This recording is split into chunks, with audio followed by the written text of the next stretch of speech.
baggers were really for people at the opposite socio-economic end of the BMW crowd, but any niche that can support its own publications cannot be ignored. Harley-Davidson's Street Glide isn't just a bagger, it's also possibly the biggest-selling big bike in America. Hence the K1600B. BMW never uses the word bagger. The 101 in concept 101 is how many cubic inches there are in 1649 cubic centimeters, and it's that amazing, bodice-ripping inline six that makes this bagger so unique. Not only does an inline six offer perfect primary and secondary balance, for ethereal smoothness, that smoothness allows the six in the BMW to also be remarkably small. BMW says the whole unit, including clutch, gearbox, and alternator, weighs 226 pounds. And very narrow cylinder spacing has the whole thing just 21.9 inches wide, making it the lightest, slimmest six, of over 1000 cc, ever produced for a motorcycle. You can feel it. With its 7-gallon tank filled up, BMW says the B weighs 741 pounds, 5 more than the K1600 GT. For a thing this big, then, the Beamer bagger is terribly light, which you can feel every time you lift it off the side stand. And though our dyno tells us BMW's 160 horsepower claim is a bit exaggerated, the 123.4 horsepower our last K1600 GT spat out to its rear wheel is more than enough to greatly overpower its bagger competition.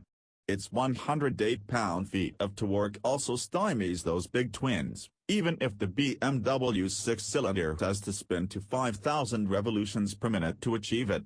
The engine in the B is supposedly identical to the ones in the K1600 GT and GTL. So even if the bagger design brief for most manufacturers is relaxed cruising, this bagger can do that, but it can also propel you from corner to corner on tight, twisty back roads, or fast-flowing ones, in a way that will leave most baggers sucking its clean, Euro 4 emissions as it disappears over the horizon. Electronic suspension adjustment, standard on the B, has a cruise and a road setting. In cruise, you're riding on top of your own dark cloud, soft and billowy.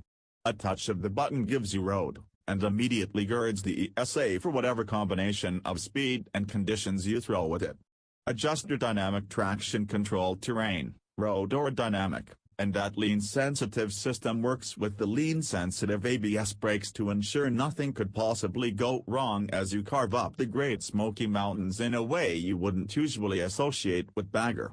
Shorter of wheelbase and trail than the HD and Indian Chieftain, it's got plenty of cornering clearance, very strong brakes, and an exhaust wail from its big duals that's more than a little addictive. For just toddling along, the B's not bad either.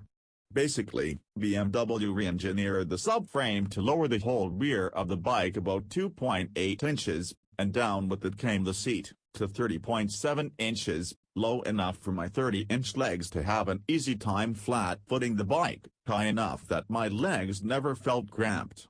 There's a low seat option too. There's a new steel handlebar clamped in the triples in just about the right spot, though with a slightly imperfect bend at the grips for my paws.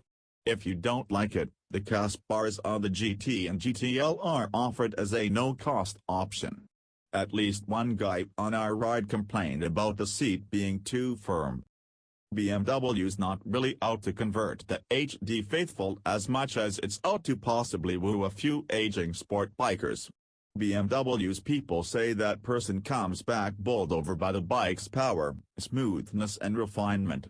Other potential customers, they think, will be attracted by the attractive design and price, but they'll buy based on outstanding performance, handling, comfort, and a superior level of standard equipment, technology and rider friendliness.